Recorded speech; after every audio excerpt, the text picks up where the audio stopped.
sister's a therapist and I tell jokes. We both want to help all kinds of folks. Hello, and welcome to My Sister's a Therapist. My name's Virginia Jones. I'm a stand-up comic, but my sister Laura is a therapist. Hi, I'm Laura Ryan. I'm Virginia Jones's sister, and I'm also a licensed marriage and family therapist. Her main credit is being my sister. Yes. Just like my main credit is being her sister. Accurate. So we are sisters who talk about mental health issues, gender stuff going on in the zeitgeist, always stuff happening on TikTok.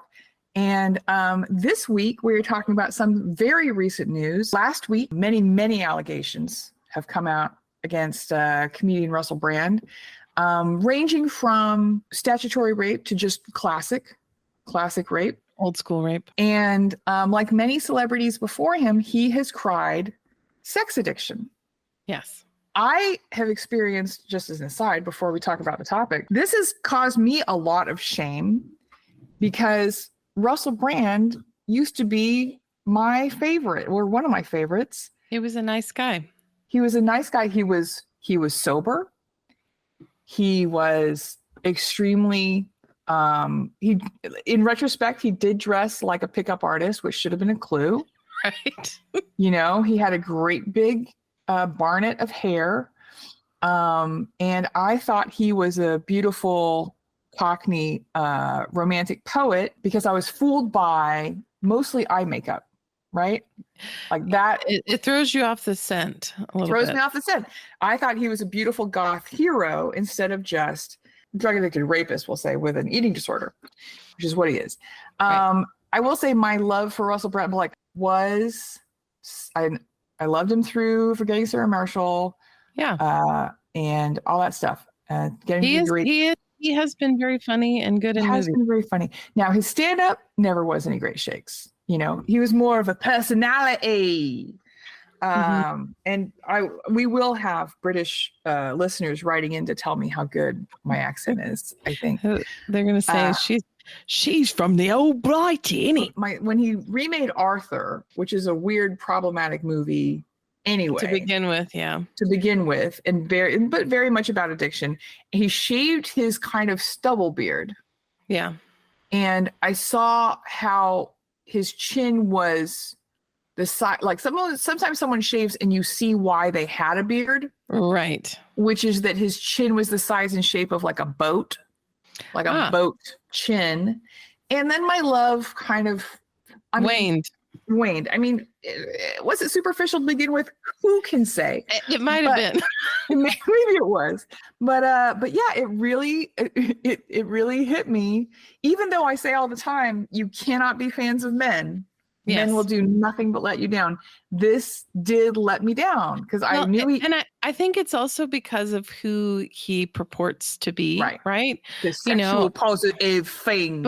But now he's also this sort of Buddhist philosopher out there in them streets on the apples and pears.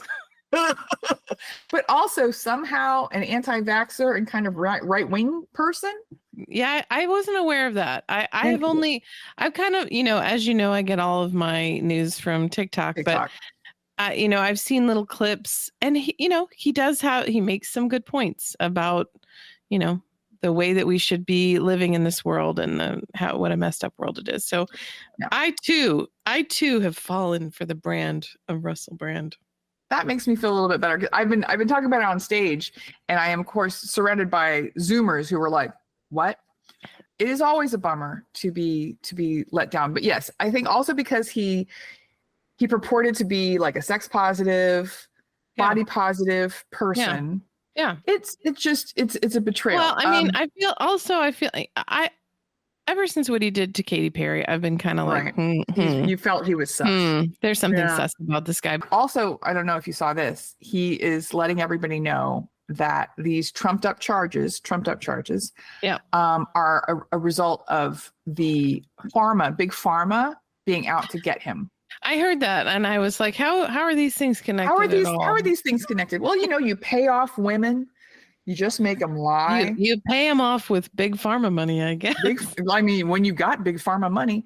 But so Russell Brand is not the first, first person to call to cite sexual addiction as the reason for their behaviors. The weird thing is that it's kind of been agreed on in the psychiatric community that sexual addiction is not something you can be diagnosed with. It's not an actual diagnosis. So I wanted to go through some famous sex addicts. So Charlie Sheen, who has many, many problems, right, testified that in 1995 he had spent $53,000 on sexual services from sex workers. Wow, that's a down payment on a house right there, yeah, sir. That's a boat. And he also said if he had to guess, he would say he'd slept with 5,000 women. And you have to think, like, after the first 1,000, who has that kind of time? One who has that kind of time, who has but like, if you're a celebrity, you're not doing doing chores, right? You don't have to pay bills and stuff. I guess you are going to find the time. You're going to make the time. You're going to make the time. And he's been famous for a long time. And he's been Charlie Sheen for a long time. Laura shared with me a bit about, TikTok, of course, about Ozzy Osbourne, who has had every addiction. Yeah. Every addiction on earth. But he also blamed sex addiction for his infidelity to his wife of 500 years. Right. Sharon Osbourne. And he claims, I'm an addict and this is just another thing that I'm addicted to. Yeah. I've just moved my addiction around. Right. And what's weird about that, I think, is I haven't seen Ozzy, I haven't kept tabs on Ozzy since I was watching the Osbournes 20 years ago, but he was a stammering, shaking mess, slurring then. Right. And I know it hasn't gotten better. It's just wild, the power of celebrity that women are like, yeah, I'll hit that. Well, and I remember also, I think the first, the big media use of the term sex addiction was Halle Berry's husband, because everyone was like, oh, how could anyone cheat on Halle Berry? She's so attractive. But as we know, it does not matter. Well, I don't know if you've heard of this site. It's called TikTok. Oh.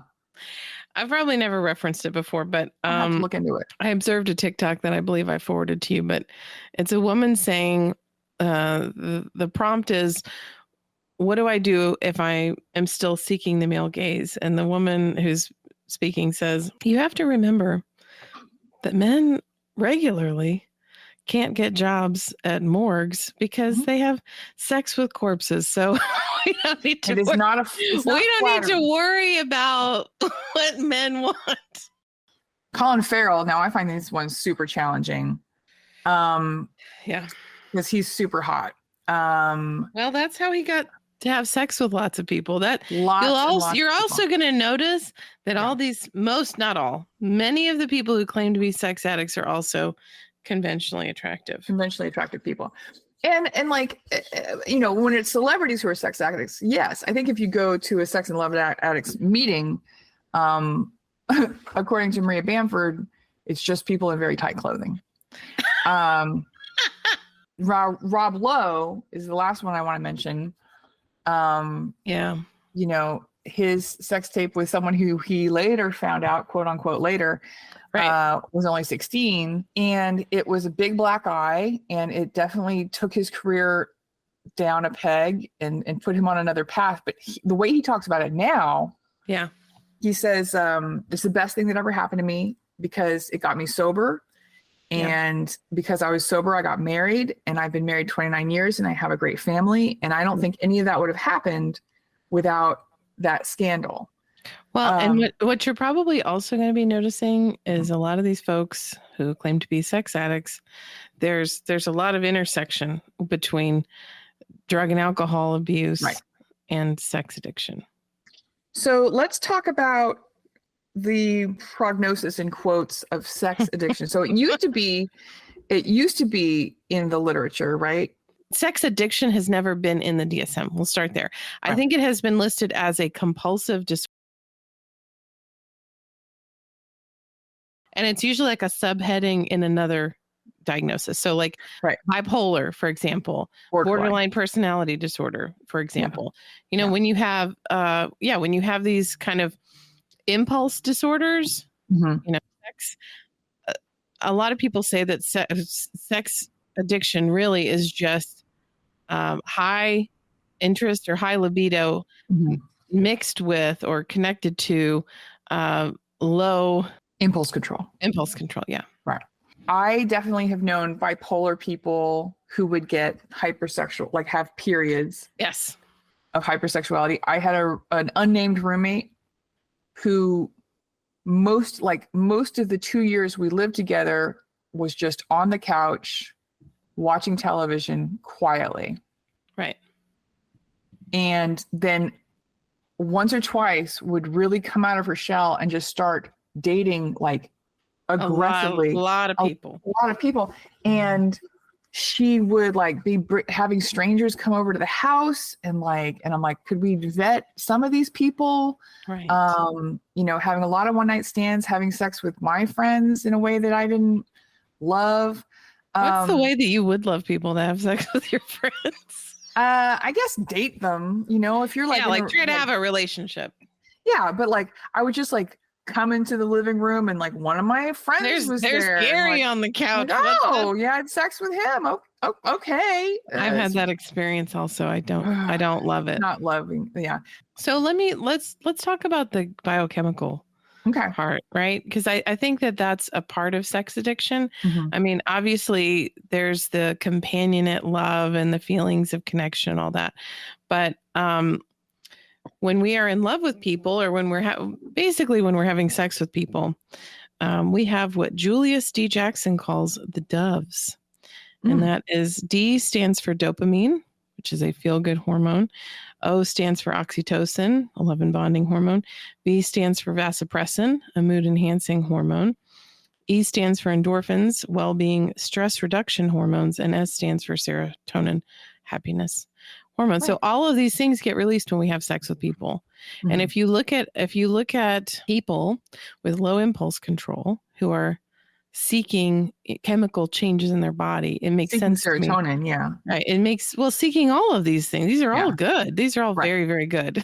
Right. So feels good. It is on some level an attempt to get high, but not enough for a diagnosis that exists. So I'm going to bring up one of Laura's favorite things, BetterHelp, which is the McDonald's of mental health. McDonald's of mental health. I've also had very bad experiences with it, but BetterHelp, in all of their wisdom, has a list of signs of. It's terrible because they're a huge promoter of podcasts, so we probably will not get sponsorship. I don't want sponsorship from them. I don't approve of what they're doing. I don't think it's good. I think it's better than nothing. But I don't think it's a good way. I don't think it's a good introduction to mental health therapy. I think if it does anything, it might be training wheels for people to say, okay, therapy might be helpful.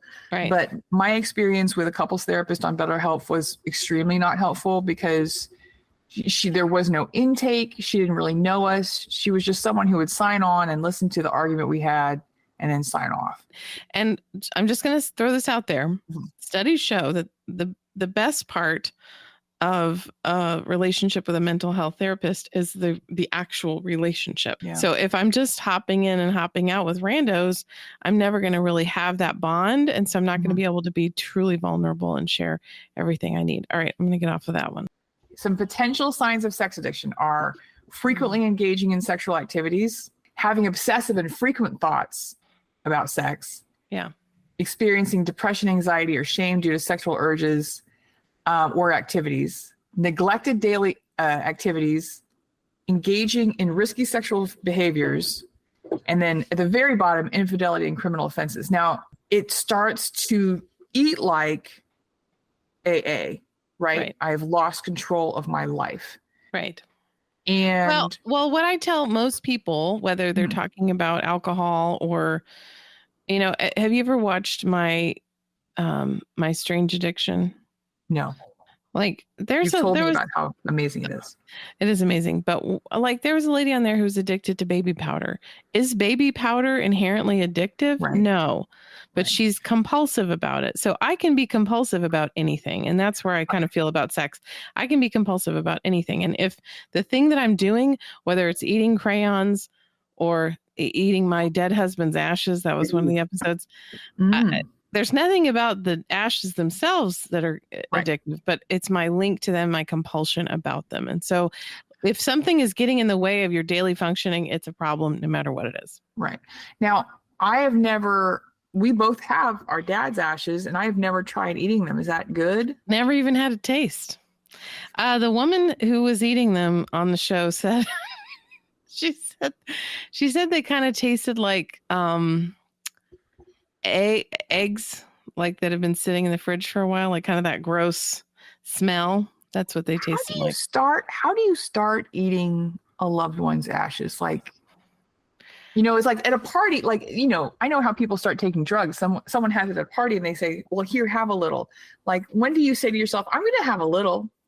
It started with a kiss. Okay. So yes, this is the big picture. This is the big picture thing you're touching on, that sexual compulsion exists, is a component of other disorders, like bipolar and borderline that we talked about.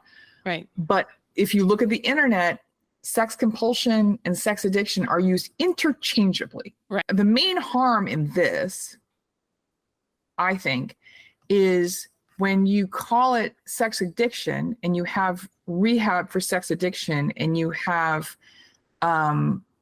group meetings, not necessarily therapy for sex addiction, they're going to treat it a lot like alcoholism or drug addiction. Right. And they're going to preach abstinence, and they're going to preach self-control, which normal people are going to have a problem with.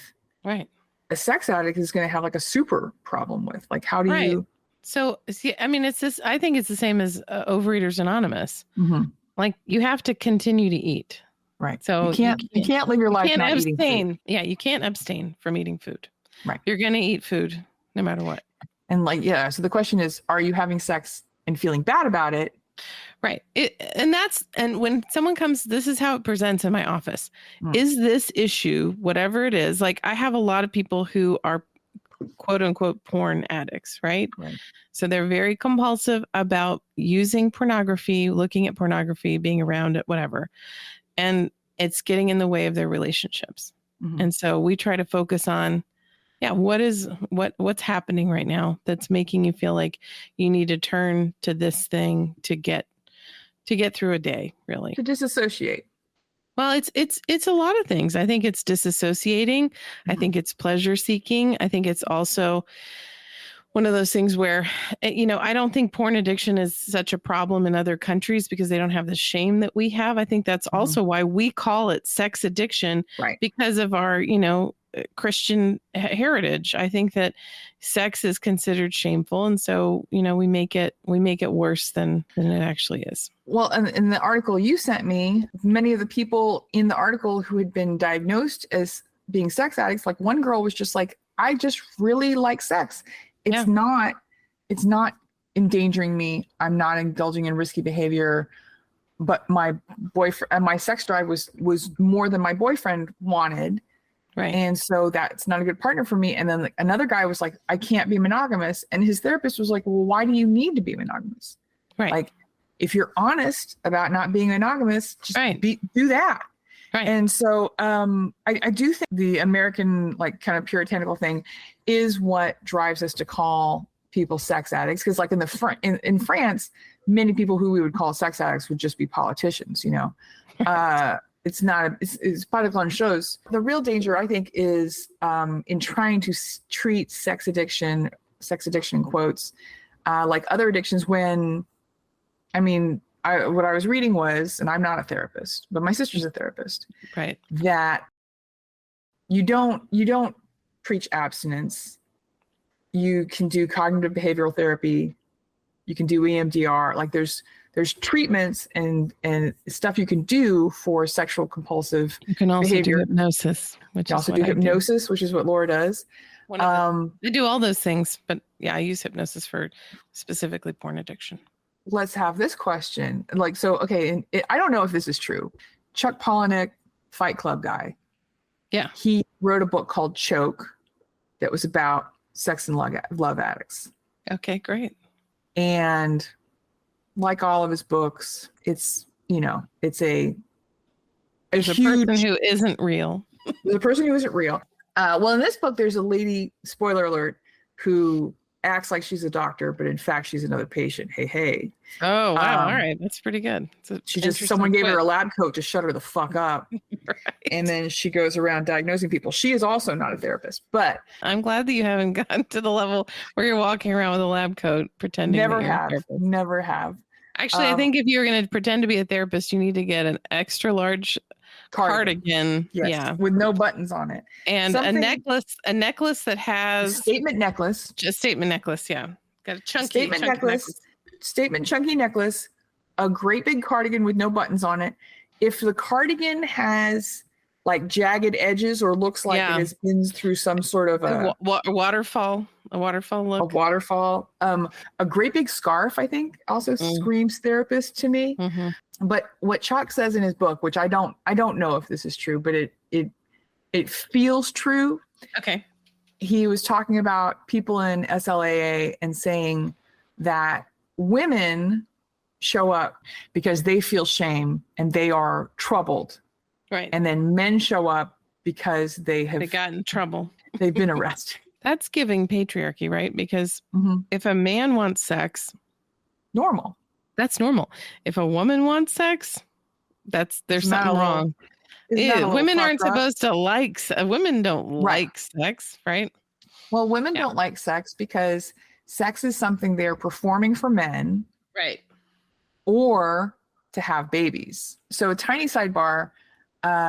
When we were growing up, you would occasionally hear about, see, experience a flasher. Mm-hmm. Yes. And like every kid, what happened to those guys? What happened to like, and I'm sure that it still happens, but it used to be, I mean, I personally saw one. Yeah. Like I've had I can think of like 3 people in different parts of my life who have described being a child, being a little girl, and having a white adult man with a trench coat show his penis to them. Yeah. And like, did all of that energy go into sending dick pics, which you don't need a trench coat. Where have all the flashers gone? That's a great question. So, listeners, if you know what happened to flashers, let us know. It seems to have fallen out of favor. And I think it's with the advent of the internet, honestly, because I think they can show their penises to randos on the internet and not get in trouble. Not get in trouble, not leave their house, just, hang out on, what if the only people left on chat roulette were just showing each other their penises? I mean, I don't think it's that far off. The question we're dealing with is sexual addiction or sexual compulsion ever an excuse for sexual assault? Apparently, a lot of famous men think it is. Right. They're like, oh, I couldn't help it. So there's a good book called Why Does He Do That? Understanding Angry and Abusive Men. And what this man who wrote the book, Lundy Bancroft, actually, is his name. He talks about how if you wouldn't do this, if you can keep yourself from doing this thing in front of your boss or a police officer, then that means you have control of it. You do have control. And that we've talked about how that applies to anger issues and like other abusive kind of like behavior abusive behavior. Like if you can keep from screaming at your boss or your mom, you can keep yourself from screaming at your partner. Or the lady at the checkout line. Or lady at the checkout line. Person in traffic. So that's the thing. I think when it comes to sexual addiction, it's a choice. Right. I have choices in front of me. I can choose to do something about. There was like a study done on men about consent, and it was men of varying ages, and so they were just finding out. Okay, is this consent? Is this consent? Is this consent? Every man in this very large study knew exactly what consent looked like. There was no confusion. It was very clear to all. There was no gray area. And so this story of this crying wolf story that I didn't know, that I did not have that person's consent, is a complete load of horseshit. coming back to Russell Brand, the inspiration for this whole episode, a friend of mine was telling a story about how when he was working for the BBC and he had a BBC hired driver, and he had that driver like bringing a 16-year-old to his house, which is legal in England because England's gross. Because honestly. people in England are much more gross than we are. Well, But they just have a different age. They've picked a right. different. I mean, different age. I think 18 is gross. I feel like you need to be 25. I think, in my opinion, but I didn't make that range to lose my virginity, but sure. You don't have the full ability to you don't have your neocortex isn't built until you're 25, so I don't think you should be giving consent. Soft and squishy. The hard thing is when someone's image doesn't, like what you think about them doesn't align with what they do. Like part of the heartbreak of Bill Cosby, who never said he was a sex addict, but he was just having consensual sex with women who were not awake. Right. But Bill Cosby, that betrayal was extra hard just because he was America's dad. Yeah. And presented as this amazing, smart, very funny person. Yeah, like I think I was literally yesterday walking around my house and the song for Picture Pages popped in my head. Jesus. Yeah. And it says, "Watch Bill Cosby do another picture page with you." And I'm like, I don't want to watch Bill Cosby do any goddamn thing. Except for rotten prison. So it's not an excuse for any behavior. It's not an excuse for criminal behavior. Right. But if someone thinks that they have sexual compulsion or they're not happy with the actions that they're taking, what should they do therapeutically? Like, what's your recommendation?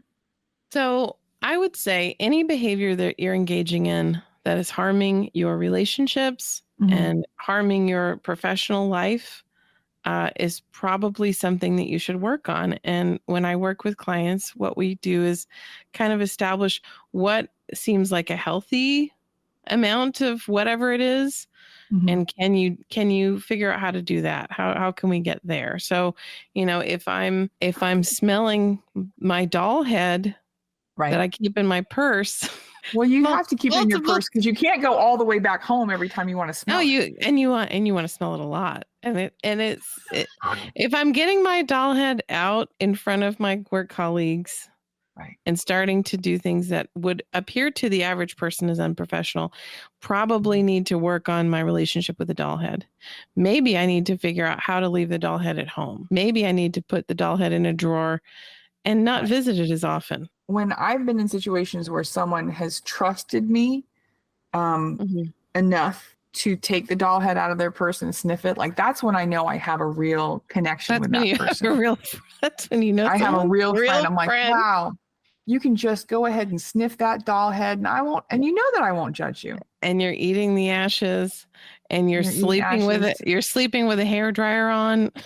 It's just to keep your legs warm at night, but you burn yourself a lot because you keep it on all night. So if the thing you're doing is affecting your ability to move through life naturally, then it's a problem, whatever that problem is. What should you do? Like, what if you're not a multimillionaire? Like, what television star, etc. What should you do? What should a regular person do? What should they seek? I think a regular person should find a therapist. Yeah. And I know that therapists are hard to come by, and I know that most of us don't take insurance, but I think if I'm looking at places to invest in my life, my mental health, I think mental and physical health are really the top two. So if I need to maybe buy a few fewer video games, or I don't know, go on less vacations so that I'm not sniffing a doll head 23 hours a day, then it might be worth it. Because we're not talking about my doll head right now. Correct. We're not talking about your doll head. So, long story short, sexual compulsion is a real thing and is a real problem. Right. Yes. But it is not an excuse for infidelity or sex crimes. Right. Sex addiction is not a real thing. And it is, but the thing that makes me sad about it is that as soon as you define or say that there's an addiction, a rehab will pop up. Absolutely. Like, and honestly, I would love to open a sex addiction rehab and just help people figure out what's wrong, because there's something wrong. You're doing, I would love to open a doll head place if there was enough clients. Real specific clientele. It's a niche market. There might be one person there, but I mean, I feel like, yes, I think it's very annoying that it's labeling something as an addiction, because if it's not in the DSM, as far as I'm concerned, it doesn't exist. Yeah. If you feel like you're doing sexual things that are not comfortable for you and not comfortable for people you're in relationships with, please seek help. Right. If you're doing sexual activities that are comfortable for you and are legal and you're doing them with consensual adults, fucking go to town, bro. Right. Enjoy. Sniff the doll head, whatever it is. Yeah. So what are your final thoughts with Russell Brand? My final thoughts are, he is a person who definitely grew up with a lot of trauma, a lot of rejection, and has built a whole personality around seeking love and good feelings. Right. And the crappy part is that he has built a smokescreen of like, I'm just a fun, sexy guy, to put up to obscure that he is a predator, a sex criminal, and an asshole. Thank you very much for listening. If you have any comments about this or any other episode, if you're having a lot of trouble sniffing doll heads, please write us at hello@mysistersatherapist.com. You can find me on Badinia.com. My TikTok is Badinia. Everything is hooked to the word BADINIA.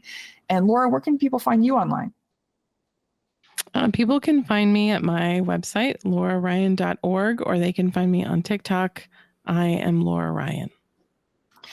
Thank you for joining us. Please like and subscribe.